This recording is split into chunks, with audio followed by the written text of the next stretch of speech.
Hello and welcome to the Stop, Drop, and Knit YouTube channel.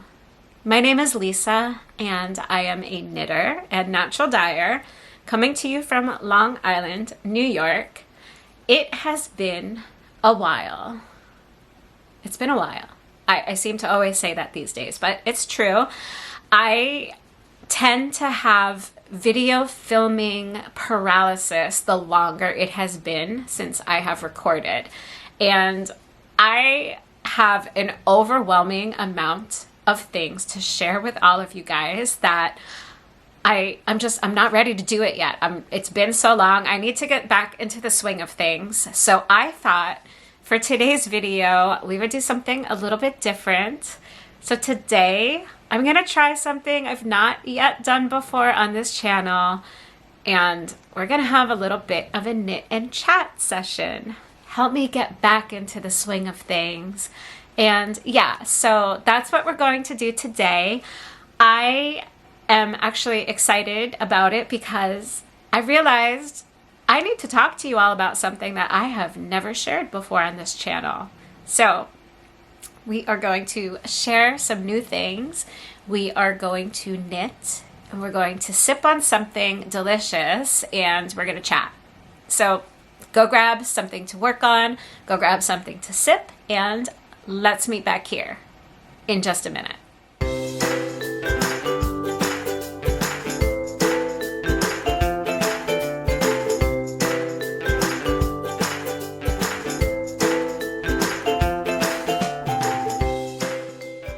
So I actually just refilled my tea because filming that little intro took me so ridiculously long that I already drank my first cup of tea. So yeah, the longer it's been since I have done this, I just get flustered and the words don't want to come out. And yeah, so I'm just letting it go. You guys, this is going to be what it is going to be. It's going to be fun. At least I think it's going to be fun. I'm excited to share with you what I'm going to share with you. But yeah, so while my tea is steeping, I want to tell you, I got a raspberry butter cookie tea. There was this place, I think it has moved location, but right near where my husband and I work, Clipper Ship Tea, I think. A couple of years ago, maybe even like 3 years ago, my husband came home with this big bag of tea. It is a raspberry butter cookie. Did I say that already? I don't even remember. Whatever, we're going with it. It is delicious. So I pretty much just like chugged that first glass of tea down. So we're on glass number 2.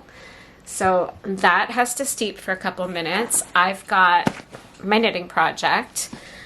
I don't usually talk to people while I'm knitting, so this is going to be an interesting little experiment. I am very good at knitting and listening. Usually what I'm listening to is some kind of podcast, or whether it's an audio podcast or watching somebody's knitting podcast on YouTube, or a movie with Owen or something. Yeah, just something mindless I grabbed. I have this project I have been working on for a while. Like, you guys, I had it maybe just barely started the last time I podcast, like an actual podcast. I think I just had the beginning of it. This is the Rosemont sweater, and I have no idea actually who the designer is. I'll put that up on the screen. It's a turtleneck sweater, and it's using Wonderland yarns, and it's like a blossoms cake, so it's one of those gradient cakes. And so the whole like top part of it is a fun speckly gradient, and then the whole rest of it is like this blue. It's like a blueberry something or other. I don't know, it's 2 different finger weight bases, but I thought that this would be nice and fun and bright like in the winter, kind of around like Valentine's Day-ish.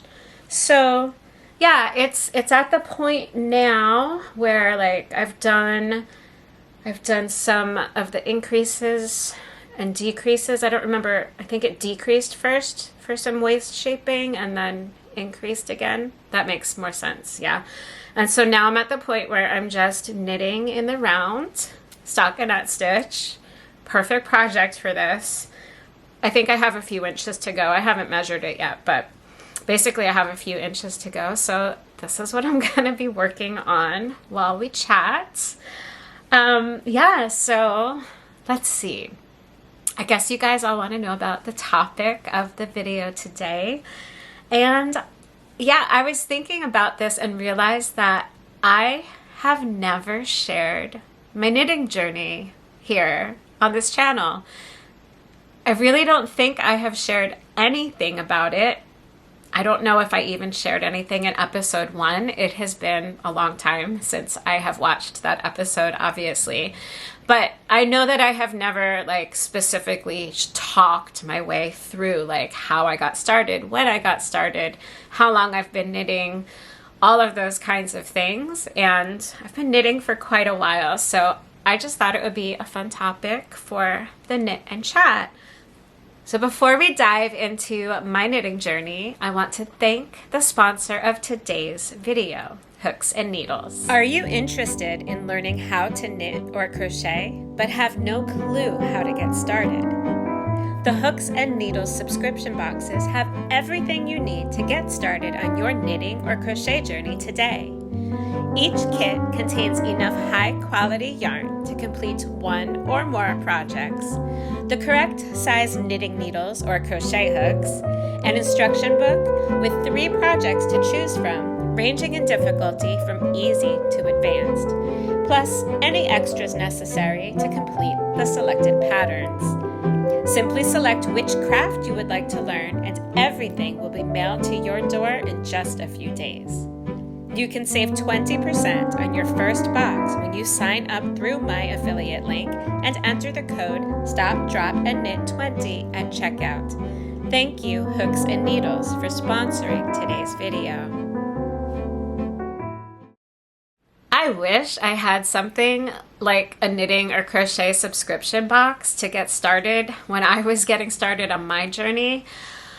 Oh my goodness, I'm not even knitting, I'm just kind of like putting the stitches, making sure that they're staying on my needles. I don't know if I can do this, but you guys can at least knit and I can chat. So it is the year 2024 now. I started my knitting journey 20 years ago when I was in graduate school in Baltimore. I was studying at the Peabody Conservatory of Music, and I think it was my second year. It was a 2-year program that I was in, and the second year, I needed something to do other than play flute. So for those of you who don't know, I am a professionally trained flutist. My profession is actually a combination of teaching all ages privately, but I also teach at a small Korean college where I also do a lot of administrative work as chair of the orchestral instruments department there. So, and you know, I've had jobs performing before. At that time in my life, when I was in graduate school, I was taking a lot of orchestral auditions. I was doing a lot of flute competitions. And I was, excuse me, get some water because my tea is still seeping.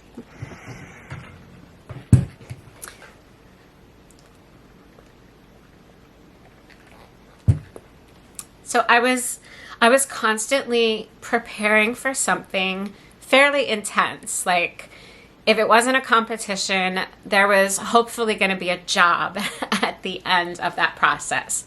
And that finally did come, but not until about like 6 months later. I got my first little orchestra job and moved down to Florida. But when I was in school studying and preparing for all of these auditions and studying my flute, I needed something to do that was not music. So often when what was our hobby becomes our profession, it just gets really hard, because then, you know, people ask you, what do you do for fun? And you're like, well, I just kind of hang out with, you know, I practice, I hang out with other musicians, and I don't really know what I do for fun. So I wanted a hobby. Somehow I got it in my head that I wanted to learn how to knit, and I wanted to learn how to knit socks. Yeah, so I was going to learn how to knit socks.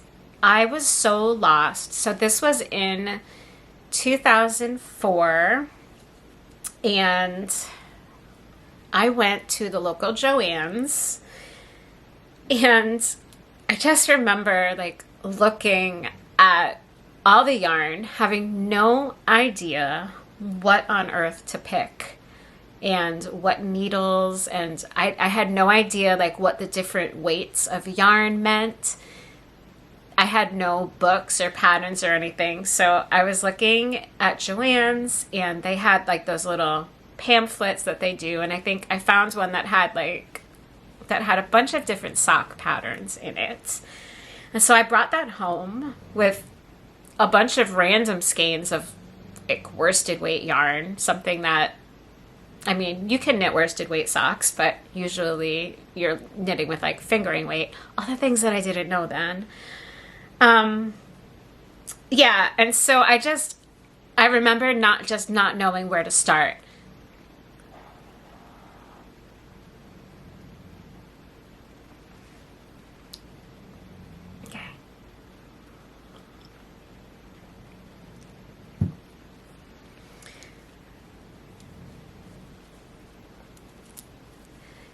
So I brought home from Joann's a bunch of worsted weight yarn and knitting needles, like those straight aluminum knitting needles, not at all double points or anything that you would actually use to knit socks, and a sock pamphlet, kind of brochure type book that, you know, they sell in the craft stores. And I remember just being completely lost. I had no idea what to do. So, I want to say a week or two later, I was back on Long Island visiting my parents, and my mom knew how to knit. She just knew the basics. So she grew up not really knitting, but she would sew her own clothes. And I think like most of her college wardrobe, she had sewn herself. But even though she did a lot of that still when I was really young, she didn't really continue it into my teenage years or, you know, anything. She probably said to me at some point when I was a kid or a young teenager, like, oh, if you're bored, you should take up knitting. And I probably looked at her like, why would I ever want to do that? That's for dorks or old people or whatever, right? So, yeah, so I came home one break and I said, Mom, will you teach me how to knit? So we went to Michael's, which was our local crochet, which was our local craft store closest to us. We had Joann's too, but I think we went to Michael's. And I remember we picked out, she's like, well, what do you want to knit? And I was like, I don't know. I was dating this guy at the time. He turned out to be a total jerk.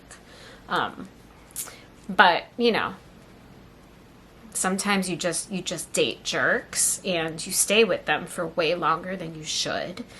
And yes, we do that sometimes. And so that's what I was doing then. I was dating an absolute narcissistic jerk who treated me like absolute crap all the time. I was living with him. And yeah, so I decided at that moment that my first project, I was going to knit this guy a scarf. Because that's what you do, like for your first project, right? At least that's what my mom told me to do. She said, knit a scarf. It gives you a lot of practice, which it does. Now, I think a lot of new knitters knit just a garter stitch scarf at first so that you're only practicing the knit stitch. Well, my mom didn't like garter stitch, so she taught me stockinette stitch. So garter stitch would have been the way better option, because anybody who has knit a stockinette stitch scarf who has not done a couple garter stitches at the edges knows that they curl quite a bit, right? Stockinette fabric. But what's even worse than that is the yarn that I picked out for such scarf was a boucle yarn. And now, okay, 20 years ago, boucle yarn was not what it is now. Boucle yarn from Michaels was, I don't know, probably 100% acrylic or poly, whatever it was. Anyway, it was in like some kinds of blues and grays, and you know, my mom liked it.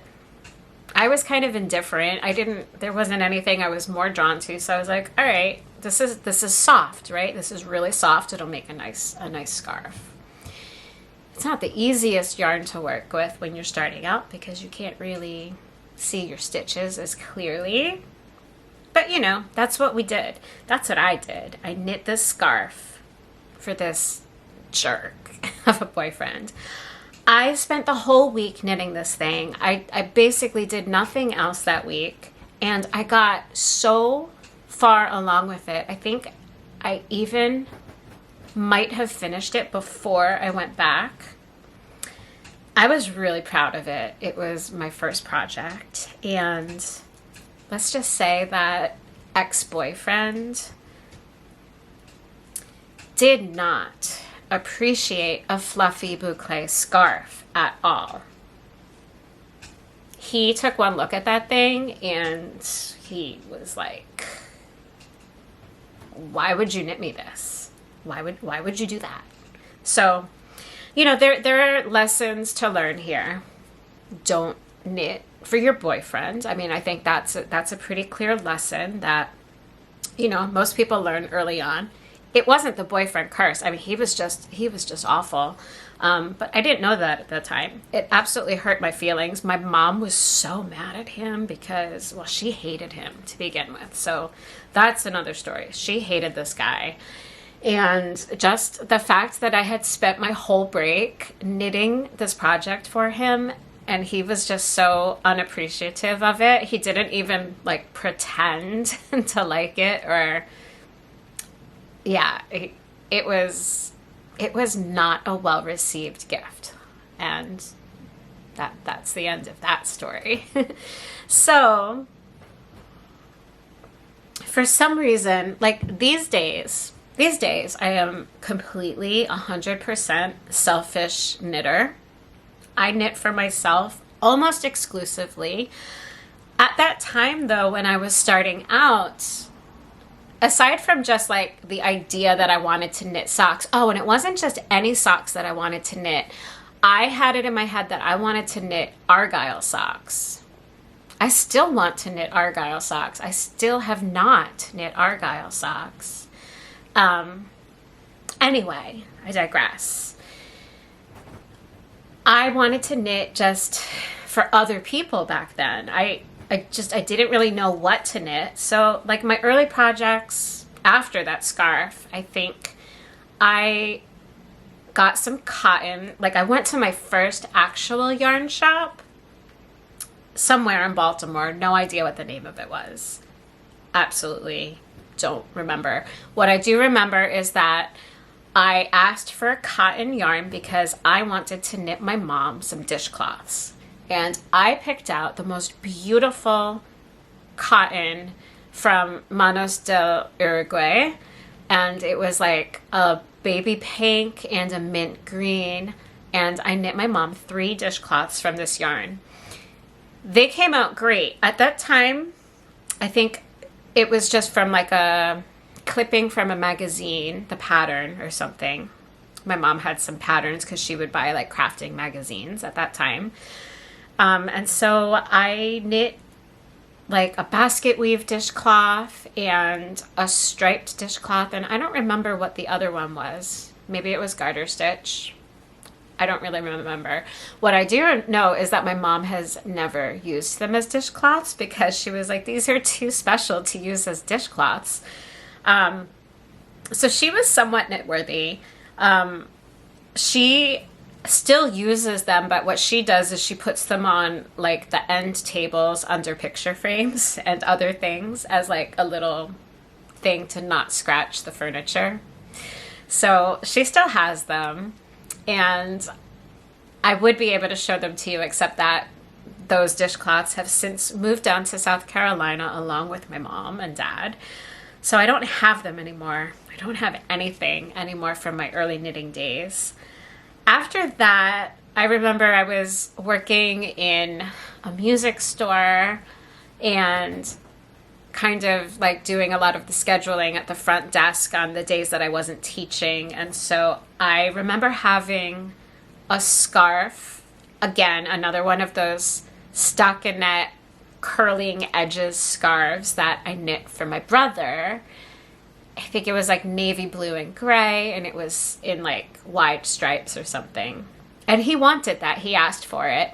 And I had no idea it was going to curl. I had no idea what blocking was. I think he used it though. This was so long ago. I have no idea. So in the early days, it was a lot of those kinds of projects. Nothing for myself ever. I do remember, I have this memory being in graduate school, and I'm sure I still have it here. I'll grab it later and insert some footage of it. I had a blanket book, and I wanted to knit a baby blanket for my cousin's daughter, who was born, she had been born recently. I think I might have given it to her for maybe her first birthday. And she is off to college this year, so she's now a college freshman. So yeah, I think by the time I finally completed it, it took a long time. But I remember it was a lace blanket. I've got the pattern, so I can dig out the pattern and show you what I made, but I don't have any pictures of it. Hey everyone, future Lisa here. So I just wanted to show you some of those books that I was talking about. So for the baby blanket that I knit as a beginner, I brought on a road trip and auditions with me. It was from this book. So it's a leisure arts book. It's Our Best Knit Baby Afghans. And this is the only thing I knit out of this book, I'm pretty sure. I'm not gonna show you the pattern, but it was this, it was called Pretty Fans and Feathers. And I made this also in a pink because it was for a baby girl. So it's just your typical like fan and feather scallopy blanket design. But I mean, I think this was pretty ambitious for like a first lace project. So that's that. And I'm sure that there were all kinds of mistakes in it because all of a sudden I just like progressed to lace knitting on this baby blanket. And I'm sure that I probably ripped it back like several times. But I remember taking that project with me on like road trips to auditions for orchestras and things like that. I should have brought something much more mindless. I don't know what I was thinking. So yeah, I think that was pretty much like the start of my knitting journey. And then I remember that summer I was back home. I had finally at some point dumped the boyfriend. I had moved with him to Georgia for like 6 months. Oh yeah, this was another part of the journey. Forgot. Naturally, my memory card was full. So I don't know. We have to backtrack a little bit because I just had to erase a whole bunch of pictures of yarn for, stuff. And I really need to buy another memory card so that this doesn't happen. Okay. Let's see how far I can get before I have to delete some more stuff to make more space on the memory card. Okay, so where's my yarn? Here it is. Okay. Okay, so where was I? Yes, this was before I broke up. Okay, so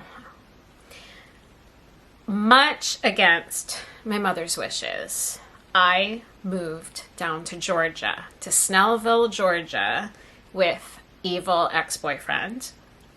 And I moved in with his parents. I managed to stay there for 6 months with him. So this was after graduate school. We were still, both of us were auditioning for orchestras, and yeah. I was working at an Aldi grocery store at the time. It was not fun. But I continued knitting during that time. At this time, so this was 2005 and the summer of 2005 and the fall of 2005. This was when I was there. So we were living in Snellville, Georgia, and I was working at an Aldi in Lawrenceville, Georgia. And when I wasn't working there, I was knitting, not every day, but at this point I had been knitting for a year already, so I was not really that much better, honestly. I was not that much better, but what had happened was during this time I had finally started to discover some knitting books, and this is when I got myself the Stitch and Bitch books. So 2005, you guys, this was still, it was before Ravelry. It was before knitting YouTube tutorials and podcasts and all that stuff. I remember looking, was it like a Yahoo chat group, or I think it must have been some kind of like Yahoo knitting chat group that I was trying to find people who knit that I could meet up with because I had no friends. I was just with my evil ex-boyfriend and his family, who were equally as terrible. And yeah, so I had no friends. I was in Georgia. I didn't know anybody in Georgia except for, people I was living with and the people I was working with at the grocery store. And so I remember going on these like chat forums and just looking for somebody. And I found one girl, and I think I might have gotten together with her like 2 or 3 times. She and I didn't really click that much, but we would meet up at Starbucks occasionally. And so I got together with this girl a couple of times, but it was kind of the age of like forums. It was before blogs. I want to say it was before blogs. Not all blogs, because I'm pretty sure that some things existed at this time, but I just hadn't yet found them. So I'm in Georgia. I am working at Aldi, and I am trying to knit from like the handful of knitting books that I had.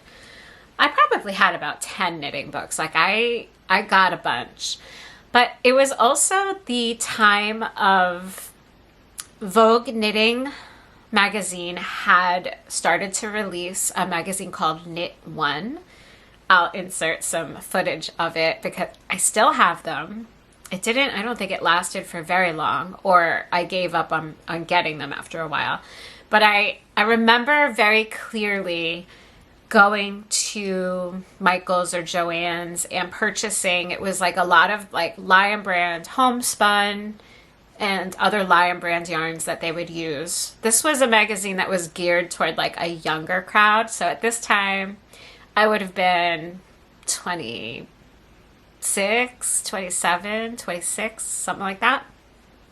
And yeah, so, I remember just trying to go to yarn shops occasionally, like in LYS, but feeling incredibly out of place.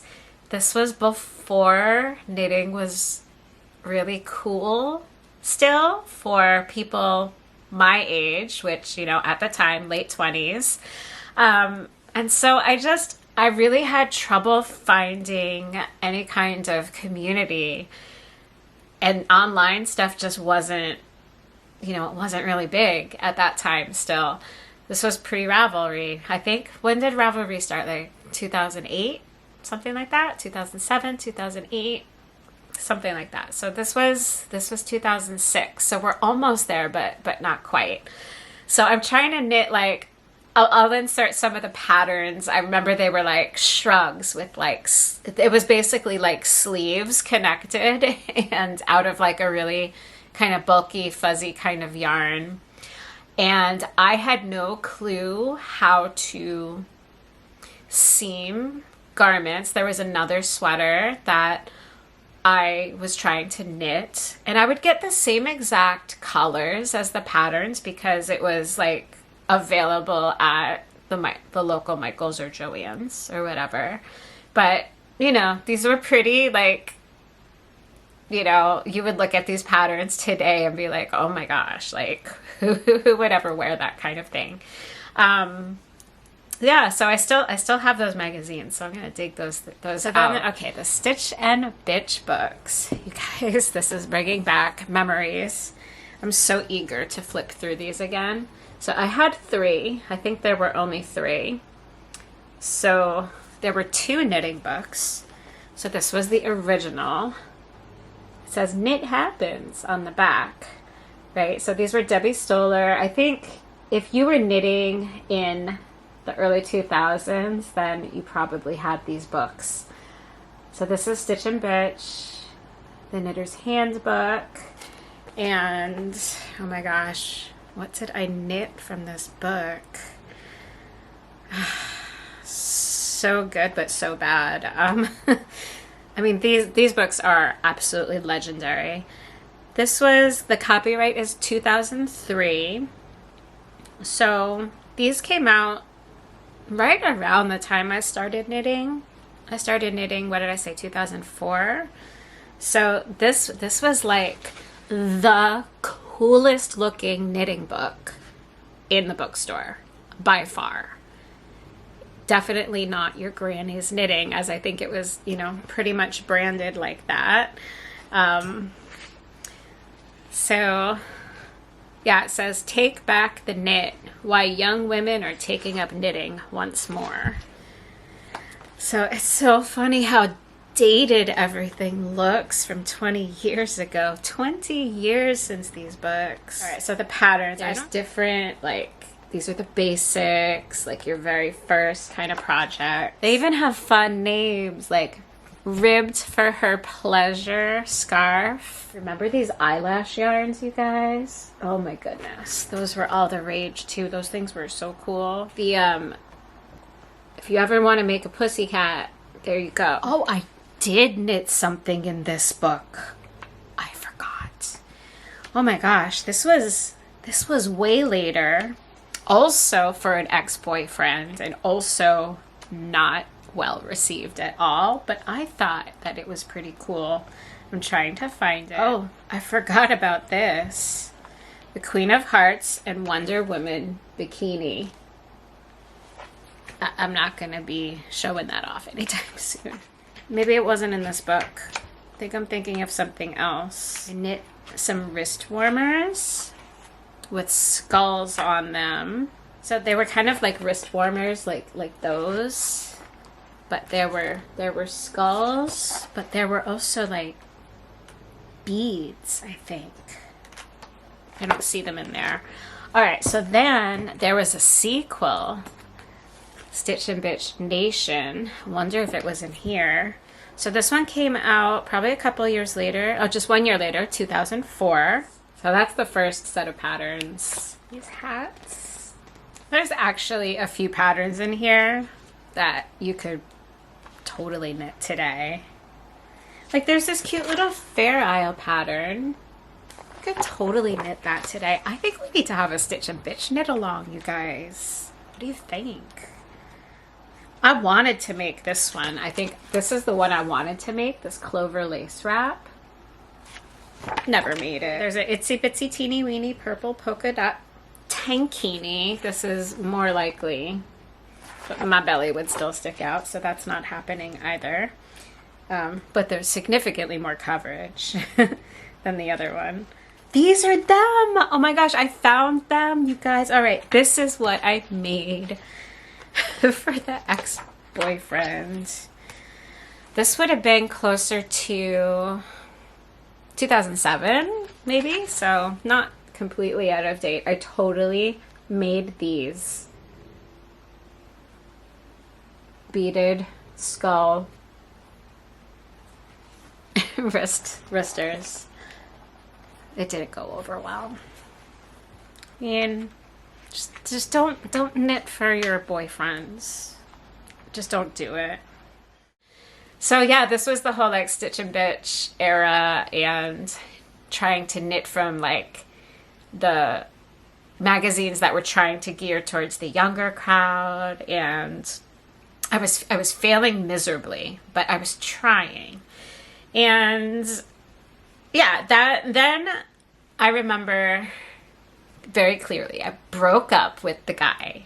Finally, my parents were thrilled. I remember I lasted 6 months working at Aldi, and I was like, I can't take this anymore. I don't need to work in a grocery store. My parents will just let me live at home for a while until I win a job. And so I moved back home early January 2006, and I basically spent then like 5 months just taking every audition that I could. I was practicing every morning. I was on a really strict schedule for myself.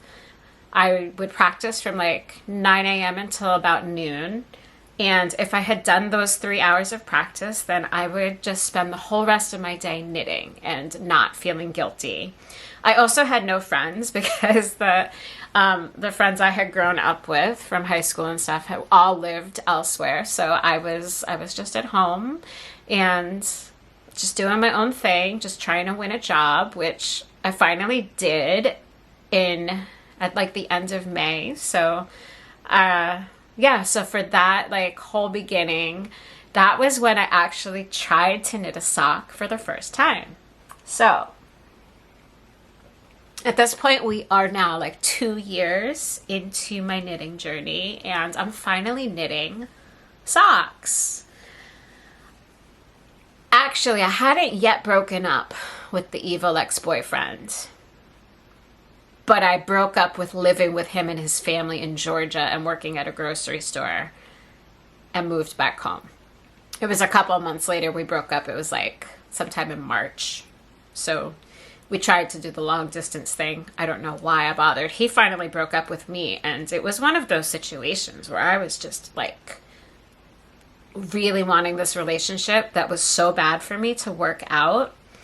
And my mom was like, why can't she see how horrible this guy is? And yeah, so it was a pretty rough breakup. It was a long distance breakup, which is probably for the best. But I remember I knit him one sock that he never got, and that sock now belongs to my husband because my husband happened to have the same size feet. And so I eventually, when I moved back eventually for graduate school after, like, this is way later, like a decade later, I finally knit the second sock, and my husband now wears those and appreciates those, and he is very knit worthy. But I remember knitting a sock. I figured out how to knit a sock. I still have the book that I used. This was not Ravelry time still yet. This was early 2006. I'm home in New York. Sensational, it's right there. Sensational Knitted Socks by Charlene Church. It's SCH. It's like church with an S in front of it. And she's got like 2 or 3 of those like Sensational Knitted Socks books. So yeah, so the pattern was from that. And so I knit one sock for ex-boyfriend, and I knit my first variegated sock with a hand-dyed yarn. I think it was Lorna's Laces. Do you guys remember Lorna's Laces? It was really, really pretty. And I knit socks for my mom. I still wasn't knitting for myself at all yet. I don't think I had knit anything for myself that had worked out. Like I tried a couple of those shrug type things from the Knit One magazines, but I didn't knit anything that actually I could wear. Yeah, nothing. So, so I was knitting socks at that point, and then I moved down to Florida for my first orchestra job, and I lived in Florida for 7 years. And then knitting kind of died down during that time. I had, who's now another ex that I ended up picking my knitting back up. I think, oh my gosh, I just forgot about this. So during that time when I was in New York, I tried to start a knitting blog because this was also the time of Knitty magazine, the online magazine. And so I would like print different patterns from Knitty, and the blogging scene was strong. And so I think you can even still find it. What format did I use? Was it Blogger? I don't even remember. I think I called it something like All Twisted in Stitches. Something like that. I think you can still find it. I have no idea what the login info is, or I didn't write very much on it. A few posts. I remember signing up for some kind of sock exchange where like you knit a pair of socks. I was still so new to knitting socks, but I wanted to knit socks and send them off, and somebody would send me the socks. And I remember receiving socks, but never getting around to knitting the ones that I was supposed to send. And so somebody else, I think the person that sent me my socks, ended up also sending socks to like the person. It was like one of these, like, you get assigned a person and you knit socks and you send them, but you're not like, it's not to the same person. You're not like reciprocating. So she just took over that for me, because this was somebody who like knit socks like all the time and could like whip them out. So I don't think I have those anymore. They were like really thick socks. One was red and the other was like half red and half pink. And it was like, I want to say it was like a wool acrylic blend or something. They were pretty scratchy, honestly, but they fit and they were really warm. I don't remember if I wore them. But yeah, so at that point I was in Florida with my first orchestra job, playing in the Orlando Phil harmonic, and I subbed a lot with the Florida Orchestra. So if any of you guys live in like Tampa, St. Pete, I was playing down there all the time. So this was like from the fall of 2006 through, I lived in Florida until like 2012. I moved back here. So I had a music career down there for a while, teaching at a college, and my knitting though really died down during that time. It was like super sporadic. I was knitting, but like really occasionally. Also, I lived in Florida, so the weather was just so different from the Northeast, obviously. So it just wasn't something that I picked up when I was down there very often. So I definitely was not yet still a knitter with a capital K, N-I-T in it. I just trying to think. I don't think I really completed very many things back then. Like, I think I did like a cashmere blend scarf for another now ex, and not really much besides that during all of those years. So then I came back to New York for my doctorate after doing the orchestral thing and teaching at a small college in Lakeland, Florida, Southeastern University. Any of you guys who were there, I taught there for about 7 years. And moved back here with my, at that time, fiance, who is now my husband. He moved up here with me when I went back to get my doctorate. Moved back in with my mom and dad because New York is crazy expensive. Oh my gosh. My rent in Florida was like a sixth of what it is here. I know rents now are like so much more, but I was paying something like $800 a month for like a pretty big place in Florida, and let's just say we're not paying that up here. And I was going back to being a student, so I wasn't working, and starting over in a new area. So we moved back in with my parents, and that's when my knitting, like I started picking it up again. We would travel on like vacations, and we would always go to a craft brewery and a local yarn shop. Like wherever we went, we didn't like vacation too much, but like we would maybe visit some family or visit some friends, and that was just something that we did on whatever kind of road trip we were taking, is we would together find the craft brewery and the local yarn shop. So that was just a thing. And so I never knew what to buy, because at that point, like, I would probably usually pick up a single skein. I was knitting socks. I signed up for Ravelry, I think, when I was in Florida. I think I was one of the earliest users of Ravelry, so I was definitely using it, but I wasn't knitting often enough to have been using it super frequently at that time. But yeah, so I was knitting things still mostly for other people. Like I would knit socks for me. I would knit blankets for like my nieces and nephews, and it was pretty sporadic. Got honeymoon yarn. Like we would go to shops on our honeymoon.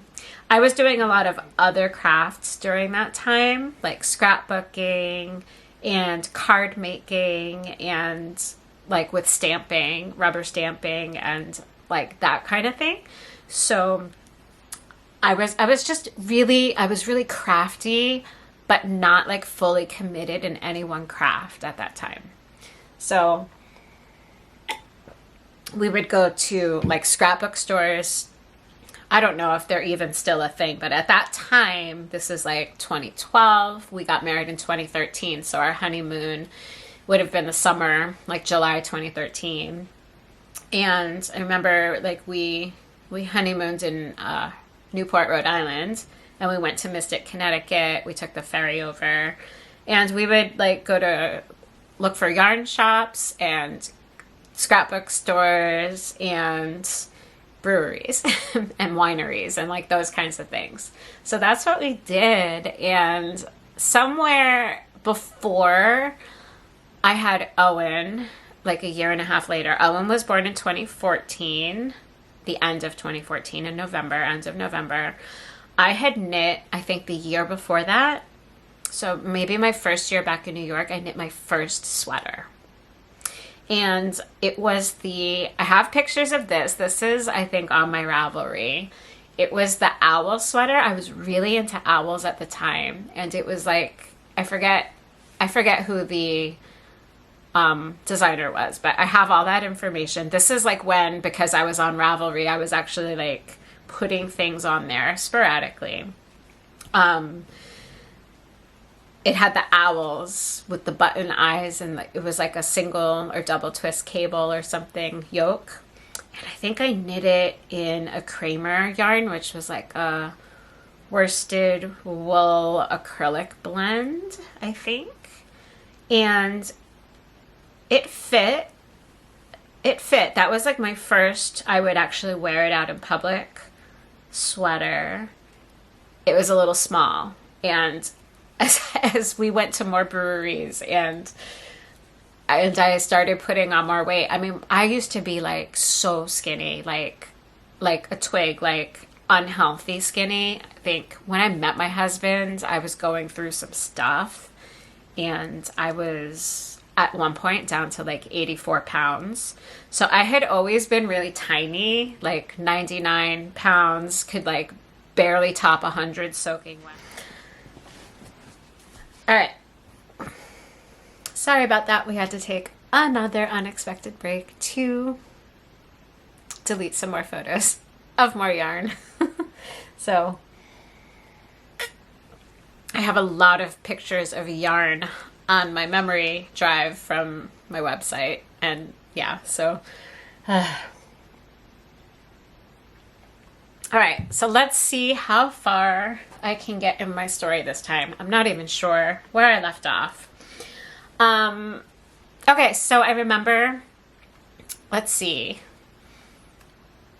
We went on a vacation again back to where we honeymooned in Newport, Rhode Island. And this was like our baby moon. This was our last little vacation the summer before Owen was born. So this would be just a year after we were married. And I had just finished my doctorate. Well, actually not the whole doctorate, the coursework. So this was in 2014. I had done my lecture recital. So I had done like everything but the dissertation at that point. And so then I was pregnant and I was taking a little bit of a break from school to have the baby. And so we were back in Rhode Island, and I remember shopping for yarns for like baby blankets and a little baby sweater that I still have not made for Owen. Never would fit him now. Yeah, so I was definitely interested in getting back into knitting again more regularly because I was pregnant. But I basically knit like a few blankets. So this stuff is all up on my Ravelry now. I knit like a chevron blanket that was like a gradient thing. And I have them here, but they're in the bedroom and my husband is sound asleep. So I will maybe insert some pictures of these things. I knit a chevron blanket. I knit like a beautiful like welcome home lace kind of blanket for him. I knit another one out of some kind of like micro fleece, polar fleece type fibers, like super, super soft, like a polar fleece type fiber yarn thing. And yeah, I was just knitting some blankets and not too much else. And then the knitting kind of like died away. I was trying to get into sweater knitting. I wasn't really looking for sweater patterns yet on Ravelry. I was still knitting patterns from like Interweave magazine. I remember being at a yarn shop and just not knowing what to buy because I wasn't yet knitting sweaters. And so I would always just buy like these single skeins of sock yarn, but not anything that was sweater quantity. And so finally I bought like some sweater yarn and still have not knit those sweaters. But I was trying to knit, I think I still have it actually in a project bag that is not yet ripped out. I have actually a couple of sweater patterns. I should dig those out and show you guys. Maybe I will. Maybe I'll record some of that like tomorrow. I have a couple sweaters that I need to frog that are still not frogged. Or they're not completely frogged anyway. And they're just taking up room in project bags. And I just never went back to them. Because mostly like my size has since changed. I was knitting extra smalls at that time. I think that's what I was saying. Like my weight has significantly changed over the years for the better. Maybe a little bit too far for the better. But I finally, happily married, got to a comfortable like 112-ish that, I was at for a while. Now I am closer to 140, but, after kid and just, all that kind of stuff. So my size has changed a lot since I cast on those sweaters. So there's like no reason to still keep them in the current form. Plus, this would have been back patterns from about like 2012, 2014, that kind of time, easily a decade ago. So, styles change and interests change and patterns change. yeah, so then I didn't, at this point, I was like getting really into like making the greeting cards, and I wasn't really scrapbooking too much. I was mostly like collecting and hoarding a lot of materials for future scrapbooks that I've still never made. But I was really into rubber stamping and doing greeting cards and mixed media kind of stuff like that. And so knitting was just, it was just something I just did sometimes. Like I wasn't totally obsessed with it. And then this is when everything changed. I feel like this needs to be like a cliffhanger, like a commercial break here. So, okay, so now I am going through auditions again, but interviews and auditions for college teaching. Oh my gosh, you guys, higher ed applications. Let's just say I graduated with, so I got my doctorate. This was 2016, and still wasn't knitting much because I was, I had a new baby. Yeah, I was knitting some, but like nothing like now. Just like random scarves. I think I tried to knit a pair of mittens for my cousin, and they turned out as big as oven mitts, and I used the total wrong kind of yarn, and it was a mess. And so, yeah, I was knitting, but just a little. I was just doing so many other things. And so I was trying to find a job to be a college flute professor. And I kept coming so close. I kept getting to like past the initial screen rounds. I kept getting invited to do interviews. I had a couple of campus interviews, and I came so close to getting my dream job, which would have been flute professor at SUNY Fredonia, upstate New York. I was the runner-up, and I had such a great interview, such a great recital, such a great masterclass there. Like, you have to go through so much when you're doing these on-campus interviews, and I poured everything into that. Like, I saw our future about to change finally after all of these years of working toward my dream. It went so well when I was up there.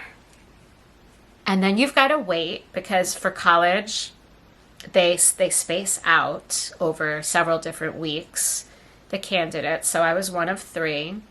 I ended up being the runner-up, and I was absolutely devastated. I was destroyed. The rejections after the rejections, it's harder, like the closer you come to landing your dream job after just so many decades of hard work and putting so much into it, the harder the fall. I was still going after that, but then just the pandemic happened.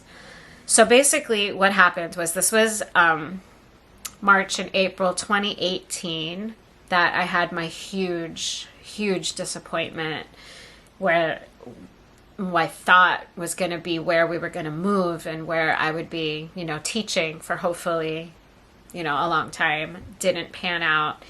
And I remember what I did. So this is when I was on Instagram a lot. I was actually working out quite a lot at that time. I was in the best physical shape of my life. I went from like never working out before to doing BBG, which was like the Beachbody program, body resistance workout program, for like 18 months without missing a day. Not in an unhealthy way, just in a like, I had my rest days, but if it wasn't a rest day, I was doing my exercise. And so I was using Instagram a lot for fitness type motivation. And gradually I started adding, some crafting stuff. And after that job loss, I ended up treating myself. I think I placed like $100 order for sock yarn. I got like maybe 6 or 7 different skeins of sock yarn. And that is when I started knitting, and I have not stopped since. This is when knitting completely took over. It was my therapy. I did not go a day without knitting for a very long time. I still picked up my flute. I was still teaching. It was hard. I was still applying for jobs, coming close, but not as close to anything. I was feeling pretty defeated. I was, all this time I've been teaching. At the time, it was just adjunct at the job that I am now associate professor at. So, I had my students. I had a big private studio, and so I was teaching. I was still applying for jobs, but it was just hard, and I just felt really defeated. So this is when knitting really became therapy for me. And I've just never looked back. I have since found an absolute comfort in knitting. It's also become quite an obsession because now we've got Instagram. We've got so much inspiration at us all the time. This was when I started discovering like knitting podcasts a little bit. And so I was knitting, and I just didn't stop. And then the pandemic happened, and kind of the rest is history, because once the pandemic happened, I started finally my podcast in November 2020. And, I found a community here on YouTube and Instagram, and kind of, the rest is history. This is when I went from not really being able to knit much to just upping my skills. So I'm, aside from my mom teaching me just how to do the knit and purl stitches, I am entirely self-taught, from either books or patterns or YouTube now. And I just, especially once I got podcasting, I got really interested. Probably about the year before I started my podcast is when I started really getting interested in sweater knitting. And I remember going to Maryland Sheep and Wool. I think it was the first time I went was like a few weeks after I found out I didn't get the job that I wanted. And so that was really fun to get to see like all the different yarns in person that I had been seeing on Instagram. I remember that festival that I went to was when Caitlin Hunter's Sunset Highway sweater was all over Instagram. I had no idea, like, I would just recognize things, but I had no idea like who Caitlin Hunter was at the time. And I came home with a sweater kit for the Sunset Highway sweater, which I have still not knit up. I went back to Maryland Sheep and Wool the following year, came home with a sweater kit from Neighborhood Fiber Co. for Andrea Mowry's Comfort Fade Cardi. I have still not knit that up. So this is when like I just like started going crazy with just inspiration, overwhelm, and collecting a lot of yarn. I have a lot of yarn now. I'm also dyeing my own yarn now. So like there's no shortage of yarn here. There is no shortage of inspiration. And yeah, I think pretty much from this point, you guys can, if you have not been following my podcast, you guys can tune in and just see how my knitting has progressed. I got into colorwork knitting, and lots and lots of sweaters, my first shawl. So I've knit a few shawls, and I'd say that my skills now, within the last 5 or 6 years, have completely skyrocketed from where they were when I just started out. I think without having YouTube and Instagram and all of those things, and not having the constant inspiration, my progress and interest was so much slower than it is now. So there's something to be said for social media and really being able to fully dive into a craft in ways that I think just wasn't possible earlier in my knitting journey, just having patterns and books and blogs and magazines to find inspiration from. It's just so different now. And yeah, so I think that kind of sums up my knitting journey. I probably should end this video here before I run out of memory space again on my camera.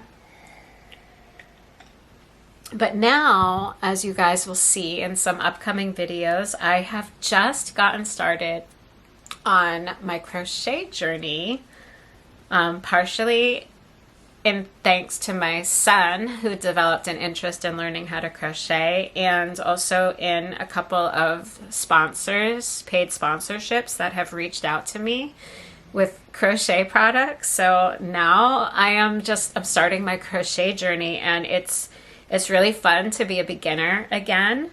And I wish that I had had some kind of kit with like videos and just everything that I needed for a specific project in one place handed to me when I was starting knitting. It's so different, like just having a crochet kit and just everything is the right size. It's the right size yarn, the right size hook, the right pattern for it, rather than just like wandering aimlessly into a store and trying to figure it out without, Instagram and YouTube. And, I don't really have crochet books. So it's,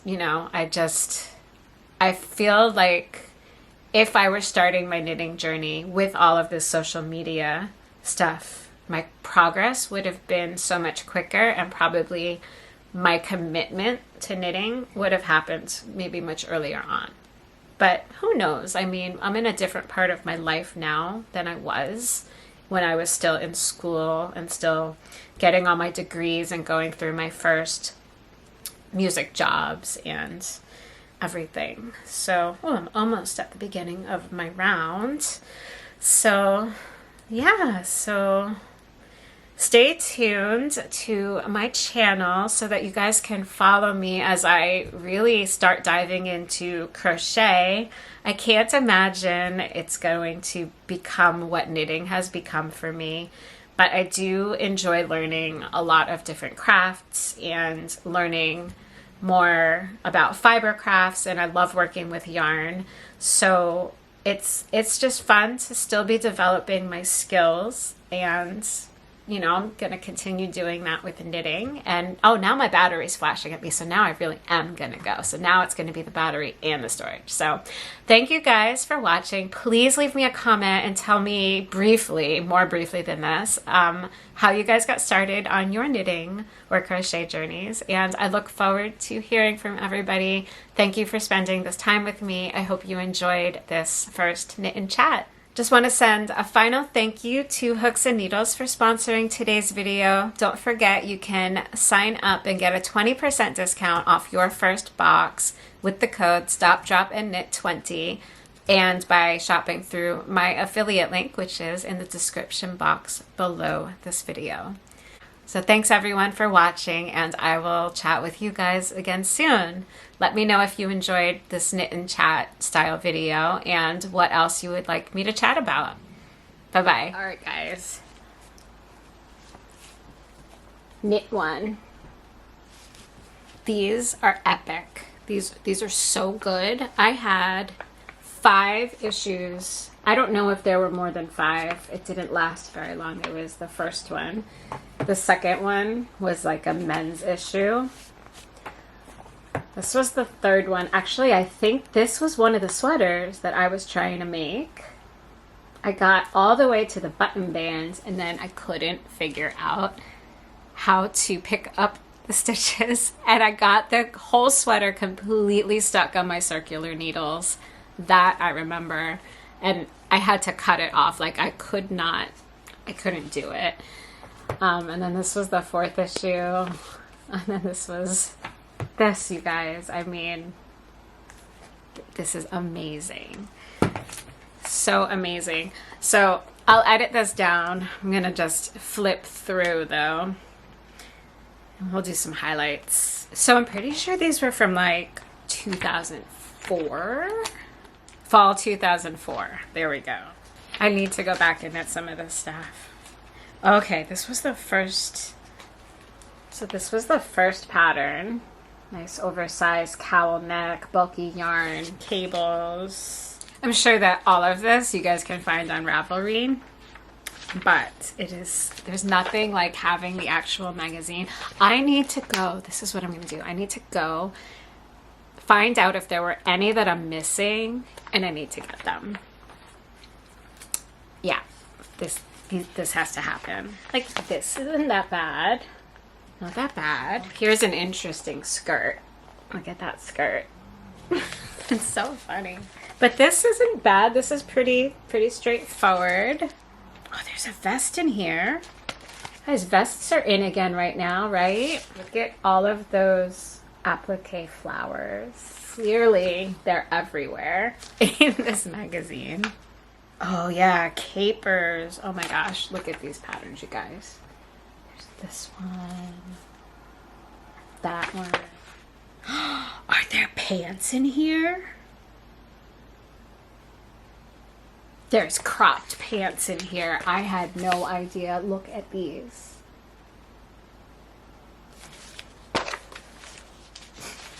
This is amazing. See, I would make this scarf. A plaid scarf. It's like basic. Oh, right. I forgot about all this stuff. Look at all that cut out action there. Look at all that. And then we've got the fun fur section. Here we go. These hats, you guys. The hat, the scarf, bright orange, and of course, a guitar strap. Oh, and then we have some things for the home. Now, this is adorable. A dog sweater. It says dog, in case you were confused. Oh, there's little, like, cup cozies to decorate your plant holders. Okay, I think that's it for the first one. So I did not try to make anything from this magazine. This was just to have it. Let's go to this one. This is the next one. This is spring summer. So this is number 2. Spring summer. So there's that sweater I tried to make. I had the same, this is the music issue. I had the same exact homespun yarn, same color and everything. What on earth? Do you guys, this is those ribbon yarns. This is an ad, but do you guys remember those ribbon yarns? I have to find it. I am pretty sure that I still have a ribbon scarf unless I donated it recently. I don't know. I did make a ribbon scarf. I made 2. One of them I know I no longer have. Yeah, I had a couple ribbon yarns and I made a couple of scarves. Sexy summer dress. Not gonna catch me wearing it. So this was what I even have it. It's like it's all folded up. That was what I wanted to make. There's a lot more of these like applique flowers happening. This is the spring issue. Like, look at this one. Lots of applique flowers. And it's summer, so we've definitely got some bikini action going on here. We've got a bikini, but we've also got a nice fuzzy thing to wear over it. Who would wear a big fuzzy thing? And it has a zipper. Do you see this? Do you see the zipper on that? That just seems like an odd combination for the pool, right?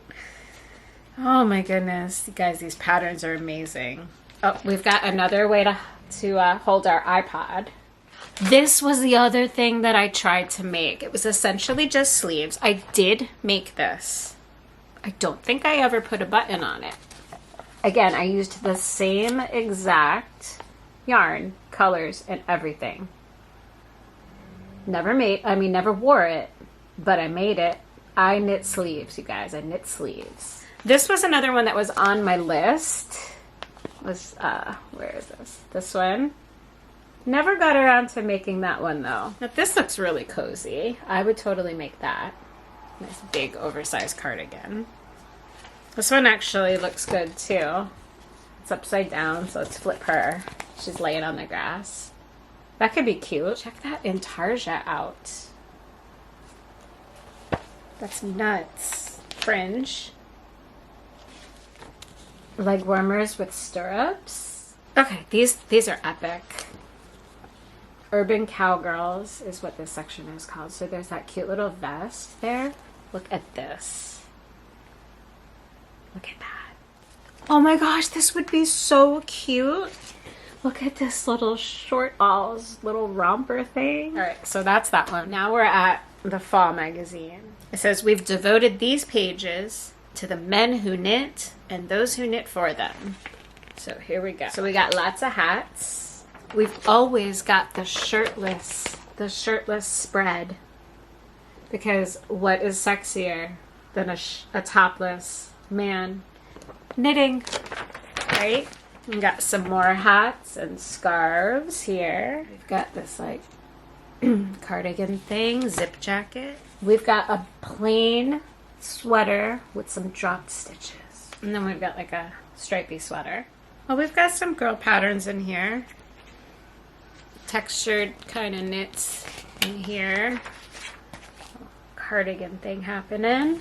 Wow. I actually really like this. I really like this one. Look at that one. That one is really pretty. I like it. Oh, we can have his and hers. Oh, wow. They have gone and added knitting onto a puffer vest. So it's like a puffer vest with knitted sleeves and a knitted collar. We can have sleeves for our t-shirt. These button on sleeves? Was that a thing? Was that really a thing? A couple of these are kind of cool. I don't know. But look at this one. Look at this like off the shoulder, scrunched up. I feel like I had a store-bought thing that kind of looked like this one. Ice Princess. Total Ice Princess look here. Oh yeah, I remember these pages. Yep. So it's not completely the men's issue. Okay, I'm sorry, but this scarf is kind of epic too. Look at this scarf. This pom-pom scarf. Look at this coat. That's amazing. Right. There we go. These are so much fun to look through. All right, you guys, we've got two more. We've got this one. This is the travel issue. I feel like we need to have like a back in time knit along or something. It's been 20 years, right? Just about. Why do we always have skulls and crossbones though? All right, so this is spring 2006. I was in New York at this time. I had just moved out of Georgia when this came out. I moved back home with my parents. Right, this look. This like aviator look. Guys. It's incredible. I think that these are like some flight attendant outfits. We've got Iceland, Kenya. Basically, we're traveling the globe. Turkey and Peru. We've got Scotland, a nice Argyle scarf, and then a dog sweater for London. Guys, I'm gonna go back and I'm gonna find some things to knit. I am not, here's the full look. So here's the cover. This is the full look though. Fashion is so amazing. All right, and then there's this one, this look. Got the Captain Hook look. It's kind of beautiful, but it's like, all right, so again, this is like a button-down shirt with sleeves. Oh, this is another like fancy, fun yarn in a skirt. I need to go onto Ravelry and I need to see people's project pages for these things. Yep. And here's our skull and crossbones. Have to have it apparently. We can have a passport holder. We can make a neck pillow, a luggage tag cover, eyelash yarn for a eye mask for sleeping. Oh, well, that's interesting. These are like socks, but they're flip-flop socks. Do I need to make these? Do I need to make flip-flop socks? I might. We've got knee-high socks. Here's a full-on like of the socks. I would totally make those. There's some fun stuff in there. This has got to be my favorite cover of all.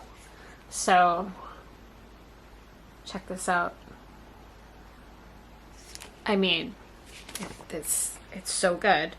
Knitting gets mod. So now we're in summer 2006. All right, this is Roy G. Biv. So we are going through the colors of the rainbow in this issue. So red, little beanie.